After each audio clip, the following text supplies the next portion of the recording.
Hi everyone, welcome back to my channel Soul Therapy Wellness Spa. So today I'm doing my acne story part 2, and I just wanted to explain actually some of the elements that cause acne, because when I was first learning about acne and why I even had it, there was 3 things that I actually found out that are always a component of acne.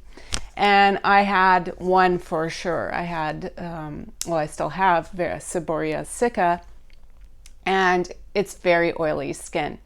So, but oily skin in general can create the atmosphere for acne. And the reason why is when you create oil or sebum, the acne bacteria loves to eat off or feed off the triglycerides that feed off, or that are created by the sebaceous glands.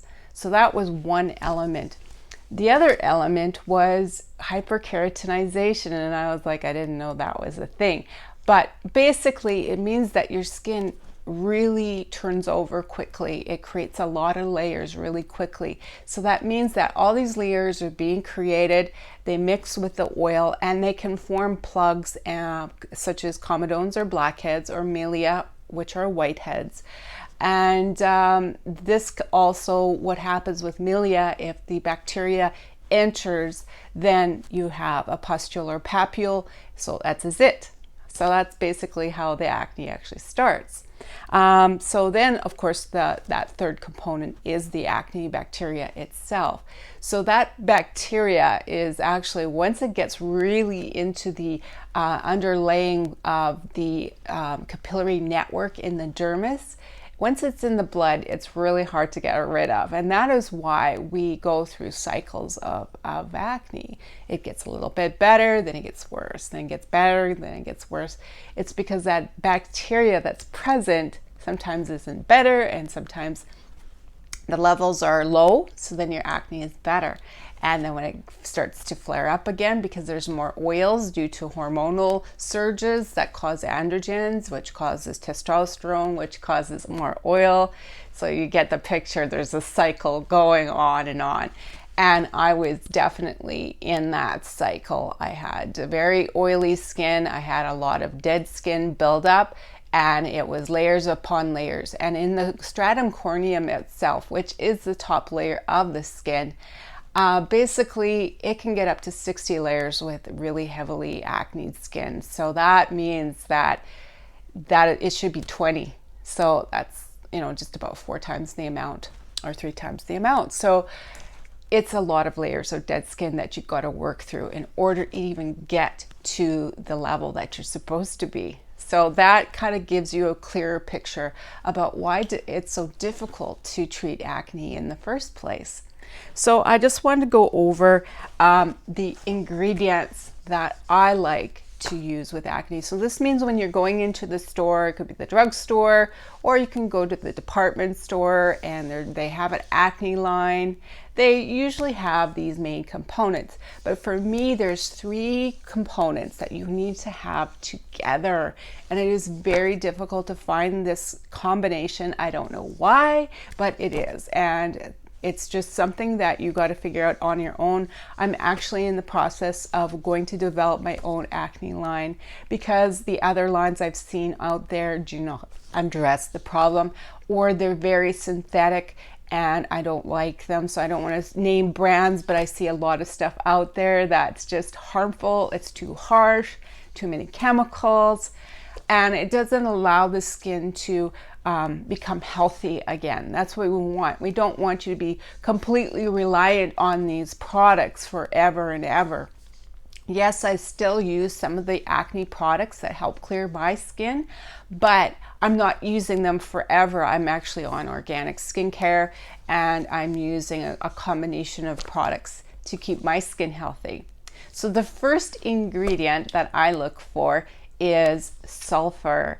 And you will find sulfur lots of times in the mask, but you'll never find it in the actual acne treatment or moisturizer. And I find it really strange, because sulfur is so good at controlling the oil. And if you have a lot of oil, you need sulfur. And sometimes the varying degrees of sulfur can dry out your skin, but sometimes you need to have a drier skin when you first start treating your acne. And that's not a bad thing, as long as you're actually combining your exfoliation steps in there. Then being a little bit dry for a while is okay. So first, sulfur is one of the best ingredients I've found, and I actually source mine. I found a company in BC with an organic sulfur. It works wonderful. So the second ingredient is, yes, benzoyl peroxide, and I have oh gosh, I was getting training with an organic company, or organic skincare company. They were saying it's got to be tea tree oil, and I'm not against tea tree oil, but for acne, I do not find it effective, and it's out there. I'm sorry. I just don't find it effective. In all of the years that I've been dealing with essential oils, I love essential oils, but with acne, no. You need to have a clinical ingredient like benzoyl peroxide, but here's the trick. Most of the products out there are 5%, which is actually still too strong. You need to find something with a 2.5%. That is what's going to be effective. It'll still kill the bacteria, but it will not dry your skin out as much as the 5%. But I'm going to do a little bit of research myself. I'm going to do some mixing and see if we can offset that 5% strength of benzoyl peroxide gels that are out there, and see if we can make a difference. It's a little side project that so I'll let you know about that later. Then the third ingredient is, of course, the acne superhero, salicylic acid, and that can be found in natural sources as well. It's a beta hydroxy acid, and it does help to remove a lot of the excess layers of dead cells. So the stratum corneum is the top layer that we feel, and those corneum layers can build up quite a bit. So you need to use salicylic. Generally, it's put in the cleanser, and with the cleanser, it's actually a little bit better because that salicylic acid will do the treatment, but it won't be on there forever. Sometimes I find salicylic can be too thinning, too fast, right? So we don't want that. So you find it in a cleanser. I prefer 1%. Now you'll see all kinds of percentages again out there. There is 2%, which is not too bad, but I prefer 1% salicylic acid in a cleanser. Again, really hard to find. So that is why I need to create my own line, because everyone that is out there are trying all kinds of products, and they're just having a tough time. Now the fourth tip that it needs to be included is doing some sort of exfoliation step. Now there's many exfoliants out there. There's mechanical exfoliants and chemical exfoliants, and there's a difference between all of them. But depending on your skin type, I do not like glycolic a lot. Like, it's okay if you have the glycolic in the cleanser, but I do not like it as a treatment for the acne. I find that it is at the strength glycolic acid is at, it is too strong, especially when you have a sensitive state and you have a lot of pustular acne. If you have a lot of breakouts, glycolic on that kind of skin, it really burns. So it is not my favorite ingredient. So what I like or prefer is the enzyme exfoliant. So something with papain or pineapple, which is bromelain, even pumpkin, which is it's enzyme peeling as well. But it is a lot more gentle, and it also will work on scarring and will help lighten up pigmentation problems in the skin. So that is depending on the kind of peel that you find. There is so many options out there, but if you find a mask with a pumpkin enzyme, I would say twice a week. Now I just prefer actually having an exfoliant in my cleanser already, so I prefer jojoba beads, and those jojoba is the closest thing to human sebum, so it breaks down when you're actually doing the massage with your cleanser, and you're doing exfoliation at the same time.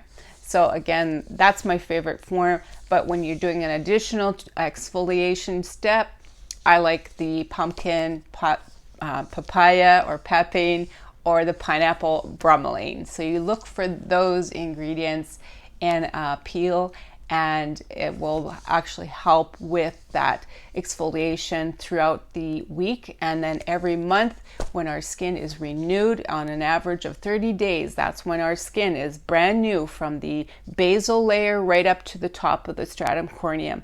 So you have to think in terms of a month cycle that your acne is on.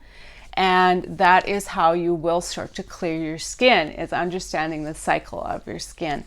So that is it for today. That was my little education, and I hope it will help you when you go to the store shopping for certain ingredients. I'm not a big fan of drugstore products, I'm sorry to say, but I am trying to help someone out there find some drugstore products that will help with her acne. So that is another journey that I'm going on with someone, and hopefully we're going to help her along the way. She was using things that were way too strong on her skin, so we're going to get her off of that, and we're going to get her onto something that at least is more beneficial and not as harsh on her skin. Okay, thank you so much for watching. This was kind of a lengthy video again, but it's technical and sometimes boring, yes, I know, but we need to know these things in order to understand acne. And I hope you have a great day. Everyone stay safe and take care. Ciao.